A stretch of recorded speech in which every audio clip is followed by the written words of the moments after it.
Hey everyone, welcome back. We're diving into a pretty fascinating topic today. Self-sabotage. Ooh, that's a good one. You know that thing where we get in our own way even when we know what we want? Oh, yeah, all the time. We're going to try to figure out why we do that to ourselves. Sounds like a plan. We've got Brianna Wiest's book, The Mountain Is You, Love that book. and an interview she did on From Within the podcast. Nice. Plus this awesome book summary video by Whiz Buskout Insights from Books. They do great work. They all seem to agree that self-sabotage, it's not just a lack of willpower. Right, it goes deeper than that. Like it's something subconscious. Yeah, like a response to something that feels threatening. Okay, so Brianna Wiest, she's this amazing writer, you know. Yeah, she's great. She writes all about self-development and emotional intelligence. She calls self-sabotage a self-preservation technique.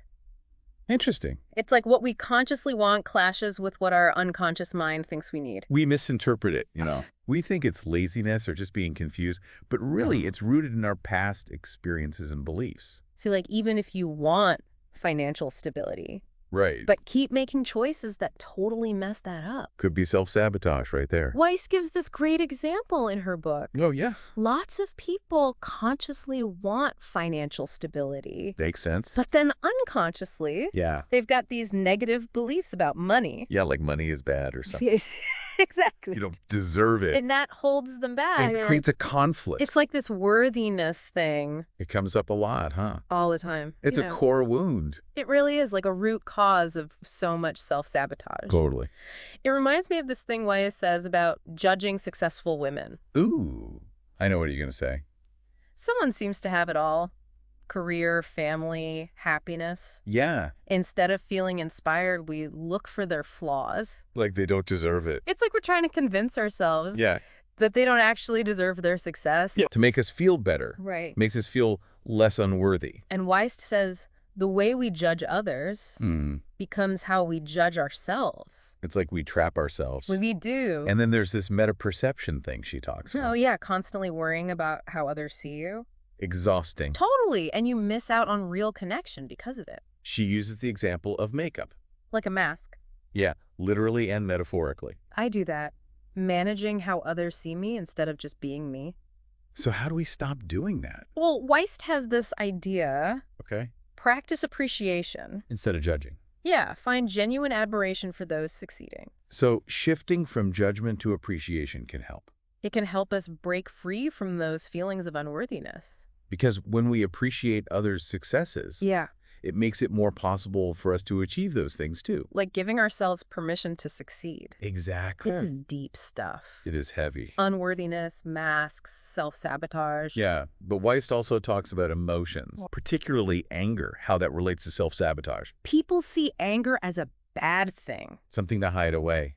but Wiest doesn't see it as the enemy. So what is anger then? Why do we push it down so much? Wiest calls it a messenger, Okay. a signal that a boundary's been crossed. Or an injustice has happened. Exactly. And when we ignore it, Yeah. we're basically silencing ourselves. Like telling ourselves our feelings don't matter. Right, and it doesn't just go away. It festers. Yeah, it turns into aggression, resentment, unhealthy stuff. Like a beach ball held underwater. Exactly. It's going to pop up eventually. And she also says that when we're uncomfortable with other people's anger, Yeah, it might mean we have a bunch of suppressed anger ourselves. projecting our own stuff onto others. Yes. Interesting. So learning to express anger in a healthy way, Right, not lashing out or blaming. but using it to grow. Exactly. Channeling that energy in a constructive way. Setting boundaries, Mhm. taking action to protect ourselves. Which brings us to closed-mindedness. Being so stuck in our own way of thinking, That we can't even consider other perspectives. like a fear of the unknown. Clinging to what's familiar, even if it's not good for us anymore. That fear can be a huge roadblock. Totally. It stops us from growing. Limits our potential. We miss opportunities to learn and grow. To expand our understanding of ourselves and the world. So how do we overcome that fear and open ourselves up? We have to remember our beliefs aren't facts. They're just interpretations. Yeah, and those interpretations can change. So be willing to question our assumptions. Challenge our own beliefs. Consider other perspectives. It's scary but freeing. When we let go of being right all the time. So many possibilities. It is. Wiest gives this example from her own life. Oh, yeah. Her journey to financial stability. She had to rewrite her whole story about money to achieve it. So powerful. She was stuck with this story. Yeah. About being this struggling young person who couldn't figure out finances. That story was holding her back. I love this idea of starting with small affirmations. Instead of like, I'm amazing with money.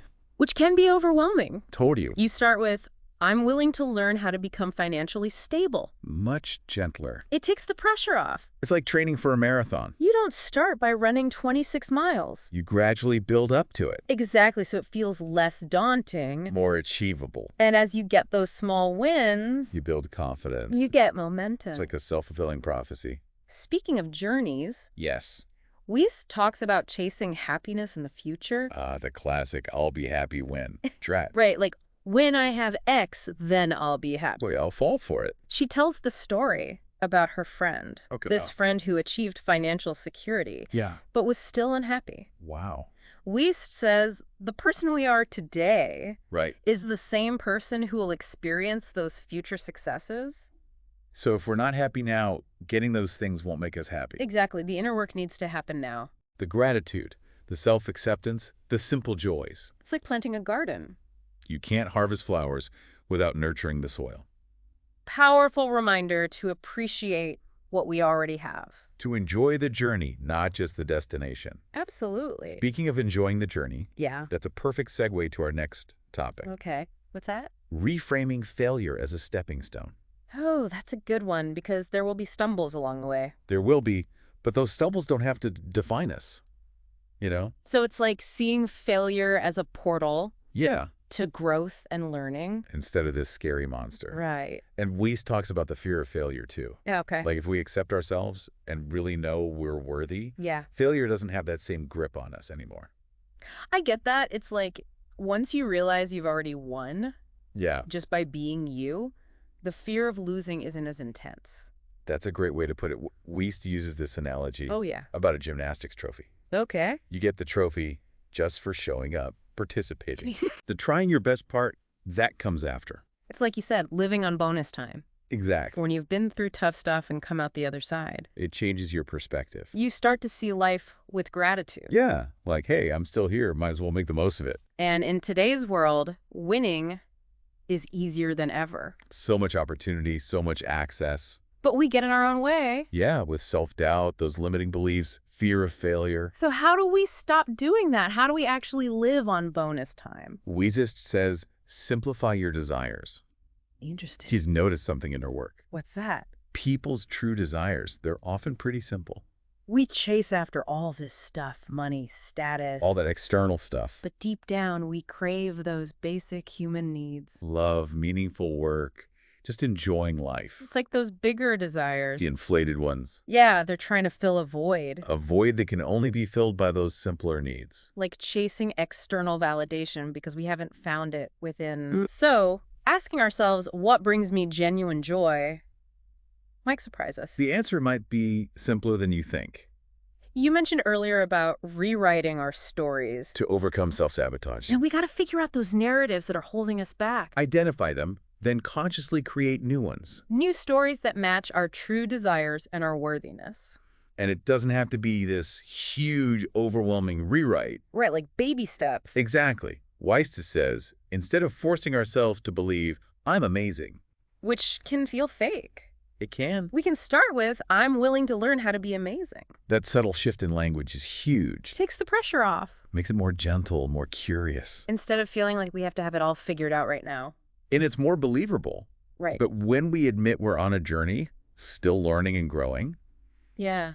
it's easier to accept the ups and downs. The successes and the failures. We're all part of the process. It's like giving ourselves permission to be human. To mess up, to stumble, to get back up again. Without losing sight of where we're going. Exactly. That self-compassion is so important It is. for breaking those self-sabotage patterns. Okay. When we're kind to ourselves, acknowledge our efforts, celebrate our progress, No matter how small. right, it creates a much better environment for growth. It does. Now, the Whiz Bus Scout video, The cook summary, yeah. they add another layer to this whole purpose thing. Oh, interesting. They say doing unproductive stuff can be self-sabotage. I see that.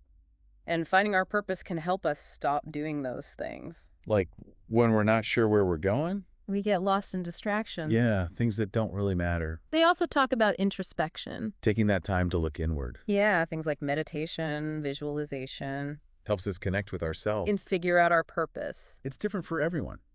It is. Some people meditate, some journal, some connect with nature. It's about those little reminders to stay grounded. Connected to what we're working towards. Like Wiest's example in the YouTube interview. Which one? The jar of beach stones she keeps by her bed. Oh, that's a good one. She collects them from all the beaches she visits. A tangible reminder of her journey. Right. She says whenever she looks at it, Yeah. it gives her hope and reminds her of what she can accomplish. It's a powerful visual, isn't it? It is. We can all create those little rituals and symbols. To stay connected to our goals. Like anchors, especially when we're feeling lost or discouraged. Or tempted to fall back into old habits. They remind us how far we've come. Yeah, and re-energize our commitment to ourselves. Those little anchors can be so grounding. They can. You know, it seems like self-acceptance keeps coming up. It does, doesn't it? Like everything points back to that. Understanding self-sabotage, rewriting our stories, finding purpose. All of it comes back to accepting ourselves, flaws and all. It's the foundation for everything else. Without it, we're fighting ourselves. Trying to be someone we're not. And that keeps us from real joy and fulfillment. Exactly. Wiest talks about struggling with her self-image. And how appreciating others helped her see herself differently. She realized she was judging herself the same way she was judging others. And when she started appreciating people around her, That kindness extended to herself too. it's like that shift from judgment to appreciation. Yeah. It has this ripple effect. It changes our relationships with others and ourselves. It does. In the YouTube interview, Wiest and the host talk about winning Okay. and how it's tied to self-acceptance. So the host talks about relying on external validation. Yeah, to feel good about himself. But realized true happiness comes from within. He talks about living on bonus time now, Like he's already won the game. and everything else is extra. Which lets him face challenges with gratitude and resilience. He's not afraid to fail anymore. And Wiest brings it back to her trophy analogy. Oh, yeah. The trophy is already yours, now show up and do your best. Meaning we're inherently worthy. Exactly, regardless of achievements or what others think, We have everything we need inside. to create a meaningful life. But we get caught up in external validation. And lose sight of our own worth. That disconnect causes problems. Self-sabotage, feeling unworthy, being unhappy. Trying to fit into a mold that doesn't belong to us. So how do we break free from that mold? I think it starts with realizing we have a choice. A choice between someone else's definition of success. Or our own definition of success. And that takes courage, right? Defining success on our own terms. Oh, yeah. It takes a lot of courage To step outside those boxes. to challenge those beliefs we've been holding on to. And to embrace the unknown. That's scary. But it's worth it. It is so worth it. Like the rewards can be life-changing. They really can when we live authentically. When we're true to ourselves. It unlocks this joy and fulfillment. That we might not have even known was possible. It's amazing, isn't it? It is. I think that's what personal growth is all about. Becoming the best versions of ourselves. Creating a life that truly reflects us. Our values, our passions. What we truly desire. And it's a journey for everyone. No matter where we are in life.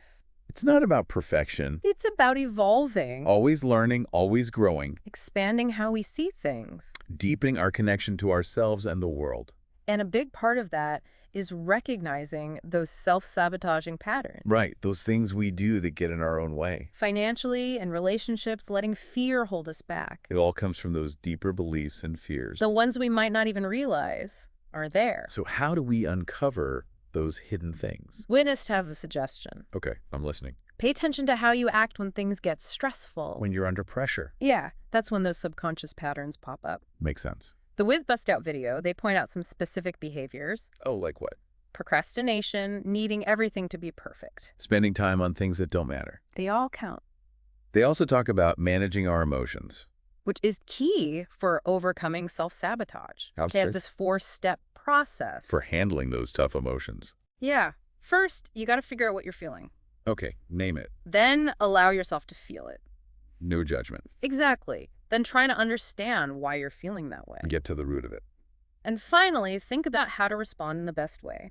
I like that. Simple but effective. It's about building emotional intelligence. So we can make conscious choices, break those reactive patterns, It's like what Wiest said about expressing anger in a healthy way, not bottling it up. because it'll just come out in other ways. We have to recognize anger as a messenger. And find good ways to express it. It can help us grow. It can. Sometimes growth means letting go. Letting go of what doesn't serve us, Old patterns, beliefs, maybe even relationships. it can be hard. It can. Wiest talks about failing and how it always led to something better. She's a big believer in letting go of what's not working. It takes courage, though, It does. to let go of the familiar even when it hurts. But that's how we make space for new things. It's like cleaning out a closet. Getting rid of the old to make room for the new. And it requires trust, Trust that something's guiding us. even when we can't see the whole path. Trusting the process. It's surrendering to the unknown, embracing uncertainty. having faith that everything's happening as it should. I love that. It's an important message, especially now. With all the noise telling us what we should be doing, It's easy to lose our own inner voice, we got to quiet that external noise. so we can reconnect with our intuition. Finding time for solitude, connecting with nature, Practicing mindfulness, maybe something creative. things that spark our true selves. So as we wrap up this deep dive, Into self-sabotage and authentic living. I want to leave you with a thought, inspired by Wiest's beach stones. Okay? What's one thing, a practice, a ritual, That helps you stay connected to your journey. and all that you've accomplished Beautiful question. It's about finding those tools and practices. that keep us grounded and inspired? It could be gratitude, nature, creativity. Or simply remembering your inherent worth. Whatever brings you joy helps you through the ups and downs. Because this journey of self-discovery, It's a lifelong adventure it is one we can all take, with curiosity, courage. and a willingness to embrace every part of ourselves. Well said. Thanks for joining us on this deep dive.